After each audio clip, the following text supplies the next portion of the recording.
Hi there, I'm the Myth Keeper. Welcome back to my channel. We're rounding out our series on the Ancestries of Pathfinder.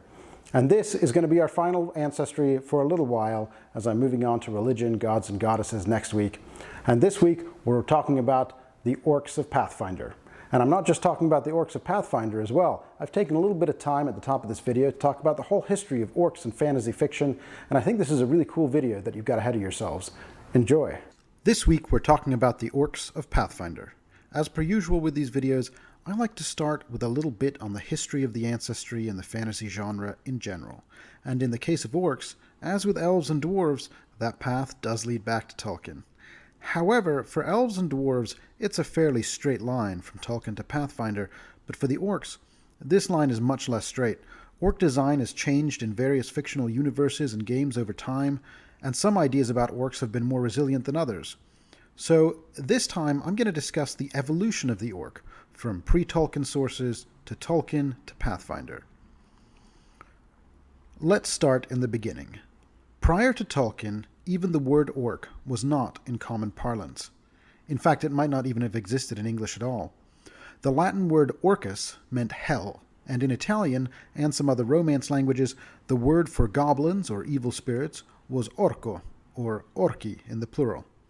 Perhaps the term was borrowed from these Latin sources for its use in some Old English texts, such as Beowulf. We see the term crop up in Beowulf in the first chapter, verses 111 to 114, as one of the tribes condemned by God, alongside the elves and the Ettins, translated as ogres. This line reads, Jotinas und Ilfe und Orkneas, which was translated by John R. Clark Hall in 1901 as ogres and elves and evil spirits. This suggests that around 1901, the word orc had no meaning in English. English-speaking people had a mental construct for ogres and a mental construct for elves, but none for orcs, so it is translated as an evil spirit. That, of course, would change in 1954 with the publication of The Lord of the Rings. Tolkien borrowed this term orc from Beowulf, but he had a very specific vision for what the orcs were in his world, and they would prove to be quite central to his mythology. Do you know how the Orcs first came into being? They were elves once. Taken by the dark powers, tortured and mutilated. A ruined and terrible form of life. And now, perfected. Fighting Uruk-hai. Moving on from there, before Dungeons & Dragons, Gary Gygax and his friends developed a fantasy miniature wargame called Chainmail. This game was released in 1971 and was a kind of precursor game to Dungeons & Dragons, which released in 1974.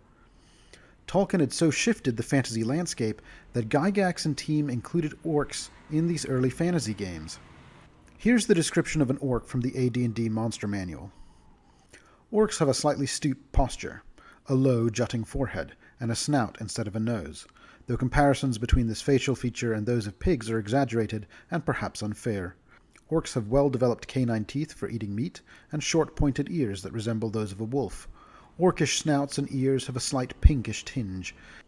Their eyes are human-looking, with a reddish tint, that sometimes make them appear to glow red when they reflect dim light sources in near darkness. As we can see, orcs in D&D borrowed a lot design-wise from Tolkien. They are very humanoid in appearance, with slightly animalistic features. They feel like a corruption of a human, or an elf, rather than a discrete type unto themselves. Meanwhile, across the pond, another group of individuals was also working on a fantasy miniatures wargame. That game was called Warhammer Fantasy Battle, and it was created by Brian Ansell, Richard Halliwell, and Rick Priestley, and it was published by the Games Workshop Company in 1983. The Orcs of Warhammer had a much more distinctive design. Borrowing slightly from Chainmail's pig-faced orcs, but giving them a more distinctive feel. Their skin was bright green, they were broader and stronger than humans, rather than more equal in stature, and they had the now distinctive and prominent lower tusks, rather than wolf-like canines. There is something very salient about the design of Warhammer orcs. The richness of the green skin, the stooped posture, and the massive tusks. It is a design that has really gained ground in future representations of the species. The next major milestone in Orc designs that I'm going to jump to is Blizzard Entertainment's release of the original Warcraft. The game was called Warcraft, Orcs and Humans, and it was released for MS-DOS in North America on November 15, 1994. Look at the design of the orc in the original box art. Clearly, Blizzard borrowed heavily from the design of the Warhammer orcs. Even the name of the game, Warcraft, suggests that Warhammer might have served as a source of inspiration. In the game, as you might expect, you can play as orcs or humans, with humans being the good race and orcs being the evil race. Orcs in this game are barbaric invaders from another world, and are invading the human lands of Azeroth, which must be protected by the forces of humanity. This mythology would change, however, as the game series continued to gain in popularity. In the third entry into the series, a game called Warcraft 3: Reign of Chaos, released in July of 2002, we learn that the orcs are not innately evil, but a people that were manipulated by demons, and that it was the demons, not the orcs, that were behind the invasion of Azeroth and the destruction of the orc homeworld. In a particularly moving cutscene, the orc hero Grom Hellscream sacrifices himself to destroy the demon Manaroth, thus freeing the orcs from their ancestral curse and allowing them to rediscover themselves and reimagine their future.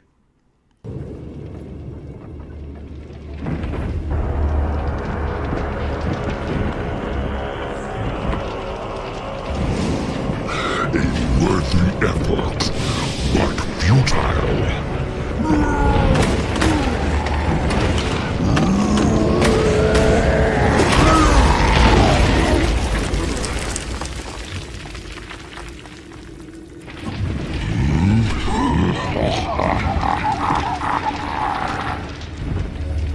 The boy believed you could be saved, but he didn't know what burns within your soul.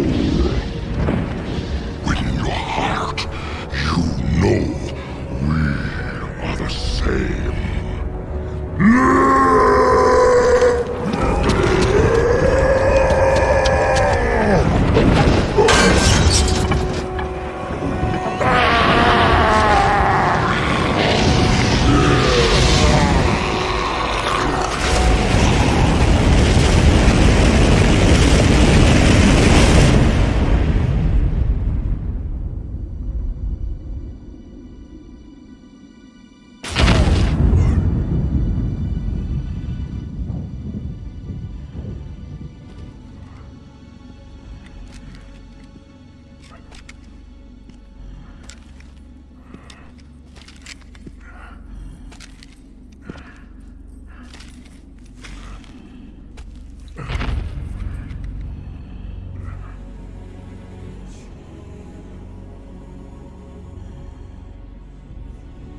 Thrall, the blood haze has lifted. The demon's fire has burnt out in my veins.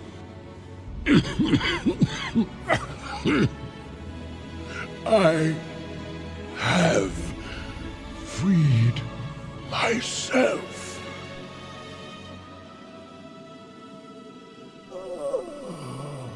No, old friend. You've freed us all.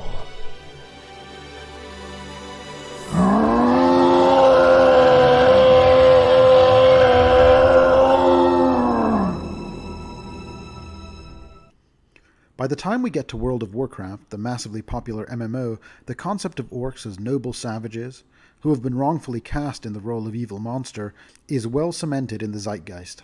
The visual design of the Warcraft orcs, an evolution of the Warhammer design, which is in turn an evolution of the D&D design and of Tolkien's design, are now the standard mental construct that most people have of orcs today.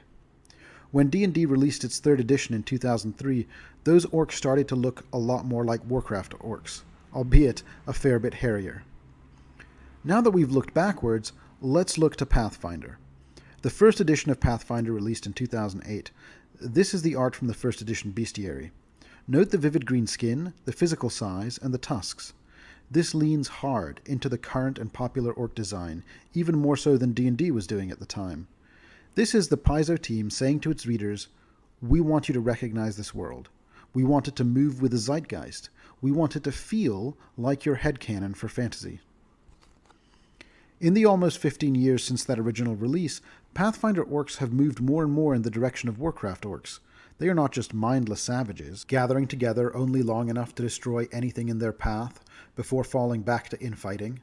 They are a much more culturally complex people, with more varied worldviews than first meets the eye. In 2nd edition, they are an optional player ancestry, presented in the Ancestry Guide, and there is a lot more detail provided to players around their culture and practices than ever before. So let's dive into what orcs are all about in Pathfinder 2nd edition. Driven to Golarion's surface by the dwarves' exodus, orcs have a history shaped by conflict. Though they can be found all over the Inner Sea and beyond, in Avestan, orc civilization is largely centered around the Hold of Belkzen, a scraggy, mountainous badland centered around their capital of Urgir, formerly a dwarf sky citadel, but conquered millennia ago. It is in this part of the world that we see the significant difference between where we were in 1st edition and where we are in 2nd edition.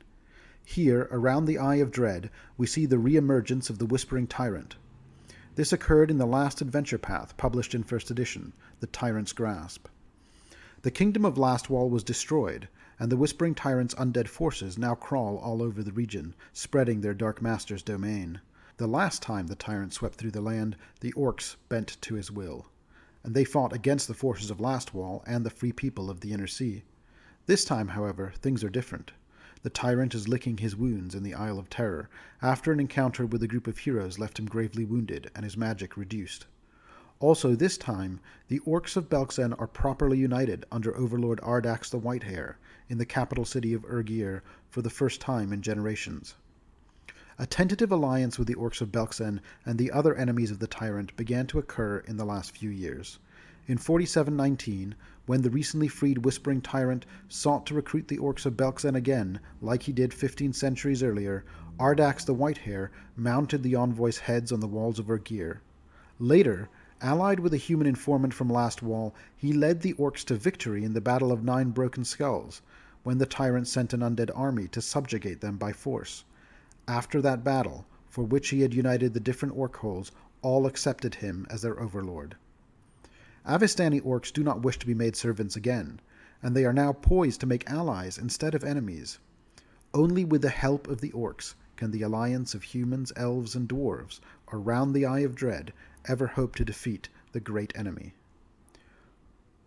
For orcs, life is a tumultuous affair, where victory and survival, and achieving them honestly, mean everything. Most orcs despise lies and deception, seeing them as cowardice. This is especially true for diplomacy's crucial, if petty, half-truths and omissions. However, this view often causes others to dismiss orcs as uncooperative and short-sighted. Orcs value immediacy greatly, as they know much of life's uncertainty and brevity. They regularly fight to resolve conflicts, but so long as a combatant demonstrates strength, even defeat can win respect. These displays of violence have deep cultural roots, and just as orcs have pride in the scars they earn, they don't see their raging contests as brutal, the way outsiders do. To express themselves, orcs often favor beautiful tattoos and intricate scarring that both decorate the body and demonstrate the ability to endure pain. Orcs originated in the Darklands, only becoming surface people when the dwarf quest for the sky pushed them upwards and out into the world. Surface orcs are therefore naturally nocturnal, holding many cultural activities and ceremonies at night. This can lead to further misunderstandings between orcs and other humanoids, as orcs encountered during the daytime have likely been forced to modify their sleeping pattern for the comfort of others, leaving them short on sleep and potentially a little cranky. Orcs are arranged into tribes and clans. Clans represent smaller communities, while tribes represent collections of clans that share common ethnic and cultural traits. The largest orc tribe on the surface is the Namathkar tribe, also sometimes called the Common Surface Orc by non-orc academics. Utterly communal, the Namathkar orcs of the Hold of Belkzen and the plains beyond are most comfortable when surrounded by those they trust. Their skin tones range from dazzling greens to earthy browns, and they dress in simple clothing that doesn't hinder them in combat, leaving them ready to fight at a moment's notice. Namathkars are the most populous orc ethnicity in Avestan. As scions of the orc armies that clashed most with the neighboring nations, they have fraught relationships and reputations. However, they've proven most likely to peaceably interact with other cultures, and the transformation of the Orc city of Urgir into a trading hub has facilitated this cooperation. The second largest tribe on the surface are the Karmaja tribe, or mountain orcs. Living among Golarion's lofty peaks has instilled a reckless bravado in the orcs who call them home. Karmaja orcs learn to jump and climb before they can walk. Great honor is thrust upon mountain orcs capable of death-defying leaps over deadly chasms. Tales of these deeds are sung across Karmaja holds for generations in their expansive oral tradition. Most Karmajas live among the Kodar and Mindspin mountains, though some live as far south as the Menador mountains. Wrangling a drake into servitude is one of the greatest feats of bravery recognized by the mountain holds. Karmaja children memorize the names of their favorite drake riders and their fearsome mounts. The Kuldar tribe, or desert tribe, can be found in even the most inhospitable, sun-scorched sands, containing hidden orc holds and homes. Entirely nocturnal, Kuldar orcs disguise their collapsible wooden homes under the mounds of sands to escape the harsh light of day. Young Kuldars prove themselves by standing watch during the day while the remainder of the hold sleeps. Many reside in Belkzen's Dirt Sea, a massive expanse of fine silt. They create large, innovative barges pulled by beasts or giants to traverse the sunken terrain. The Nanut tribe, or Arctic tribe, reside in the biting cold of Golarion's frozen corners. Most reside in the land of the Linorm kings, but they find homes in all Arctic realms. Their skin tones range from cold greens and frosty blues to dark purples, and they dress in dyed animal furs. Nanut orcs hibernate during the times of year when the sun never sets. When it finally does, they return to activity. Living in large, non-monogamous family units, Nanuts teach their children to hunt communally. They're less likely to resort to interpersonal violence than other orcs, believing their energy is too precious to waste. Nanut orcs instead provide their dominance through hunting. Orcs who brave the cold and best the creatures of the Arctic to provide for their kin prove both their strength and value to their people. The Enshrak tribe, or Darklands orcs, return to their homelands after being driven skyward. Some were very old migrations back to the Darklands, but many Enshrak ended up there due to further conflict with surface folk, especially the dwarves. For 700 years, the orcs controlled a vast part of the Five Kings Mountains. But then, 1,500 years ago, a dwarf lord named Kadon the Mighty led an army that wiped out the orcs from the mountains. Most of those that survived fled back into the Darklands, bolstering the Enshrak numbers. Enshraks maintained their hatred of dwarves, seeing both the quest for the sky and Kadon's war as two clear attempts at orc genocide. Many Enshrak holds can be found deep below the Five Kings Mountains, which they still regularly raid. Some Enshrak even seek to eventually free Rovagug in a movement known as the Quest for the Cage. To the Matangi tribe, or Rain Orcs, the jungle holds no secrets. Matangis defend their territory from the demons of the Mwangi Expanse. They carve protective runes in trees to mark their territories. More extreme holds display macabre trophies from defeated fiends. Other Mwangi residents greatly respect Matangis for their fiend-hunting prowess, and Mualaje elves often ally with them against fiendish cults and other nefarious forces. Matangis often cover their bodies with intricate warding tattoos. They show off their strength in intense martial dances performed by small groups. Completing a dance with passion and precision gains respect for the entire group. In addition to the major tribes, there are two specific clans that are worth calling out among the thousands of orc clans. The first is the Empty Hand clan, a Namathkar tribe clan. It is the orc clan that controls the dwarven sky citadel of Urgir in the Hold of Belkzen. As a result of their formidable position, they are typically regarded as the de facto ruling clan of Belkzen. Ruled by the semi-civilized warlord Ardax Whitehair, the clan has become relatively law-abiding, at least by orc standards, and welcoming of outsiders willing to trade. As a result of this cosmopolitan attitude, the Empty Hand orcs have become the best armed force in the region, and rightfully feared by other clans. The second is the Burning Sun clan, another Namathkar tribe clan, and it is one of the strangest orc clans in the Hold of Belkzen. It is led by Chief Maja Firehair, a devotee of the deity Sarenrae, and in the service of Sarenrae she attempts to steer her people to a more righteous path. Burning Sun clan orcs are typically good-aligned orcs and get along very well with other races, if those other races can set aside their prejudice. Apart from the rare case of the Burning Sun clan, most orcs worship gods belonging to their own pantheon. The orc gods are Dretha, the Dark Mother, the orc goddess of fertility, birth, and death. She presides over orc domestic life and watches over female orcs carrying, birthing, and rearing children, as she believes in strength in numbers and strong warriors. She blesses those who fight to protect their family, lands, or possessions from enemies. Lanishra is the orc god of slavery and tyranny, and delights when his followers capture other intelligent creatures and use them for entertainment, sacrifice, or food. Nulgreth, the blood god, is the orc deity of bloodlust and fighting. He believes in combat as its own end, and loves seeing his followers drench themselves in the blood of their enemies. Rul is the orc thunder god and storm god. He prefers to strike his foes with cacophonous bolts of lightning. He is frequently worshipped by orc druids. Sezelrian is the orc fire god. He is said to have brought intelligence and magic to the orcs. He teaches that orcs need intelligence, in addition to strength, to control fire and magic, but has no patience for knowledge without immediate use. Varg, also known as the Iron Warrior. He is the patron orc god of siege engines and more complex, more patient warfare.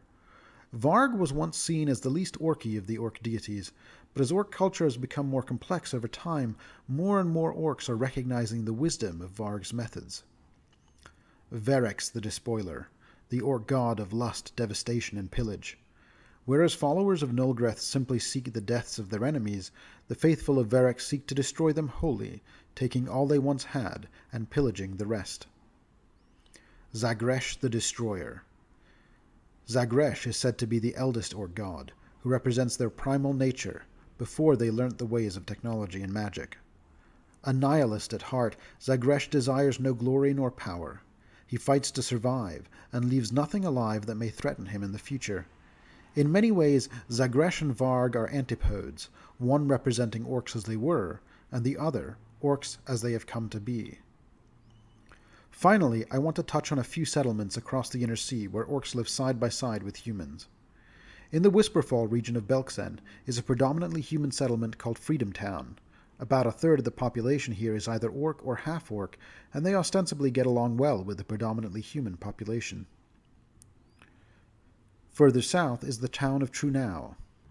This is another predominantly human settlement, but it has a population of half-orcs and some full-blood orcs living among their populace. Every able-bodied citizen here is made grimly aware that the town is a lone human outpost in a savage land. There is a special citizenship ritual for new settlers or children coming of age in which they are presented with a special hope knife, and they make oaths to protect the town. This includes any orcs who arrive. When an orc takes this oath, they forsake allegiance to tribe or clan. Finally, the city of Kermaga. Kermaga also houses a pretty significant orc population. Of its 8,000 people, almost 10% are either half-orc or full-blood orc. There are also goblins, trolls, and nagas living in that city, so it is a melting pot of cultures. Orcs living here are very acclimated to dealing with all types of people. Overall, orcs living among non-orcs is an increasingly common situation. And that's it. We're all wrapped up with the Orcs of Pathfinder. And in fact, that wraps up our whole series on Ancestries, at least for a little while. If there are more Ancestries that I didn't have a chance to get to that you're passionate about, as you've seen with this orc video, which actually came out of a user comment, please let me know in the comments below. If you enjoyed this content, be sure to like and subscribe. Regardless, next week I'm going to be jumping over to religion. We're going to be talking about the gods and goddesses of Golarion, what makes each of them unique. I think you'll enjoy it. See you next week.